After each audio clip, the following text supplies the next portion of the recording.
అందరికీ నమస్తే. Welcome to news 360 special debate. నేను మూల శ్రీనివాస్. ఇంకా ఈరోజు టాపిక్ హర్యానా జమ్మూ కాశ్మీర్కు సంబంధించిన ఎగ్జిట్ పోల్స్పై మరి డిబేట్ చేస్తున్నాం. ఇక సార్వత్రిక ఎన్నికలు పూర్తయి కేంద్రంలో సంకీర్ణ ప్రభుత్వం ఏర్పాటయ్యాక మరి జరుగుతున్న రెండు రాష్ట్రాల ఎన్నికల విషయంలో మరి ప్రధాన ప్రతిపక్షంగా ఉన్న కాంగ్రెస్ ఇండియా కూటమితో కలిసి మరింత బలోపేతమైందనే వార్తలు కూడా వినిపిస్తున్నాయి. ఇక అనతి కాలంలో జరిగే ఈ ఎన్నికల్లో జమ్మూ కాశ్మీర్ అలాగే హర్యానా రాష్ట్రాల అసెంబ్లీ ఎన్నికల్లో కూడా మరి కాంగ్రెస్ కొంత బలం పుంజుకుందని కూడా వార్తలు వస్తున్నాయి. సో మొత్తానికి ఎగ్జిట్ పోల్స్లో మరి జమ్మూ కాశ్మీర్లో బీజేపీ ఆధిక్యంలో ఉందని సమాచారం అందుతోంది. ఎట్ ద సేమ్ టైం హర్యానాలో మాత్రం కాంగ్రెస్ పుంజుకుందని మొత్తానికి ఎగ్జిట్ పోల్స్ చెప్తున్నాయి. ఇక ఈ ఎన్నిక బీజేపీ కాంగ్రెస్లకు ఒక అగ్ని పరీక్ష లాంటిదనే టాక్ కూడా వినిపిస్తోంది. ముఖ్యంగా జమ్మూ కాశ్మీర్లో 3 దశల్లో పోలింగు జరిగిన సంగతి మనకు తెలిసిందే. అయితే హర్యానాలో ఒకే విడతలో పోలింగ్ జరగడం మనం గమనించవచ్చు. ఇక ఈ రెండు రాష్ట్రాల ఎన్నికల ఫలితాలు అక్టోబర్ 8న వెలువడనున్నాయి. ఇక పోలింగ్ పూర్తయిన నేపథ్యంలో ఎగ్జిట్ పోల్స్ కూడా మరి విడుదలయ్యాయి. హర్యానాలో కాంగ్రెస్ పార్టీదే హవా అని చెప్పి మరి ప్రచారం జరుగుతున్న నేపథ్యంలో ఇక జమ్మూ కాశ్మీర్లో మాత్రం సంకీర్ణం వస్తుందని చెప్పి మరి ఎగ్జిట్ పోల్స్కు సంబంధించి సమాచారం అందుతోంది. ముఖ్యంగా పీపుల్స్ పల్స్ సౌత్ సర్వే అయితే పేర్కొంటోంది. ఈ విషయంలో హర్యానాలో కాంగ్రెస్ క్లీన్ స్వీప్ చేసే అవకాశం ఉందని కూడా పీపుల్స్ పల్స్ సర్వే చెప్తోంది. ఇక మొత్తానికి జమ్మూ కాశ్మీర్లో ఏ ఒక్క పార్టీకి కూడా మెజారిటీ వచ్చే అవకాశాలు లేవని కూడా మరి ఈ సర్వే సంస్థలు చెప్తున్న నేపథ్యంలో మరి ఇక దీంట్లో నేషనల్ కాన్ఫరెన్స్ పార్టీ అతిపెద్ద పార్టీగా పెరిగే అవకాశం ఉందని కూడా అవతరించబోతుందని ఆ అవకాశం ఉందని కూడా తెలుస్తోంది. ఇంకా ఇతర మీడియా సంస్థలు కూడా తమ ఎగ్జిట్ పోల్స్ను వెల్లడించాయి.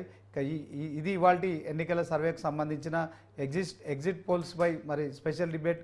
ఇక డిబేట్లోకి వెళ్లే ముందు జమ్మూ కాశ్మీర్ హర్యానా ఎన్నికల ఫలితాలపై హల్చల్ చేస్తున్న మరి ఫలితాలను అలాగే ఎగ్జైట్ కలిగిస్తున్న సర్వేల ఫలితాలు కూడా ఒకసారి చూద్దాం. ముఖ్యంగా హర్యానా ఎగ్జిట్ పోల్స్ చూసుకున్నట్టయితే మరి మొత్తం 90 స్థానాలు మరి అసెంబ్లీ స్థానాలకు ఎన్నికలు జరిగాయి. దీంట్లో పీపుల్స్ పల్స్ సర్వేకి సంబంధించి కాంగ్రెస్ 50 స్థానాల్లో మరి ముందున్నట్టు, అలాగే బీజేపీ 20 స్థానాలకు మరి పరిమితమైనట్టు తెలుస్తుంది.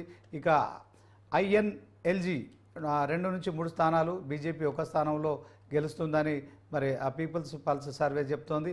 ఇక సట్టా బజార్ సర్వే మరి కాంగ్రెస్ 50 స్థానాలు, బీజేపీ 25 స్థానాలు. అంటే పైన పేర్కొన్న పీపుల్స్ పల్స్కు తర్వాత సట్టా బజార్ సర్వేకు మరి వ్యత్యాసం అయితే బీజేపీ మరి కొంత పుంజుకున్నట్టయితే స్పష్టమవుతోంది. ఇక ఏబీపీ సి ఓటర్ సర్వేను కూడా మనం చూసినట్టయితే బీజేపీ 78 స్థానాల్లో, కాంగ్రెస్ 8 స్థానాల్లో గెలుస్తుందని కూడా ఆ సర్వే సంస్థ మరి చెప్తున్న నేపథ్యంలో ఇక న్యూస్ 18కి సంబంధించిన సర్వేలో కూడా బీజేపీ 75 స్థానాల్లో గెలుస్తుంది, కాంగ్రెస్ 10 స్థానాల్లో గెలుస్తుంది. మొత్తానికి జమ్మూ కాశ్మీర్లో మొత్తం 90 సీట్లు ఉండగా దీంట్లో మరి పీపుల్స్ పల్స్ అయితే మరి 33 నుంచి 30 స్థానాల్లో మరి ఆధిక్యం ప్రదర్శిస్తుందని కూడా చెప్తున్న నేపథ్యంలో బీజేపీ 23 నుంచి 27 స్థానాల్లో లీడింగ్లో ఉంటుందని, అలాగే కాంగ్రెస్కి వచ్చేసరికి 13 నుంచి 15 స్థానాల్లో మరి గెలిచే అవకాశాలు ఉన్నాయి.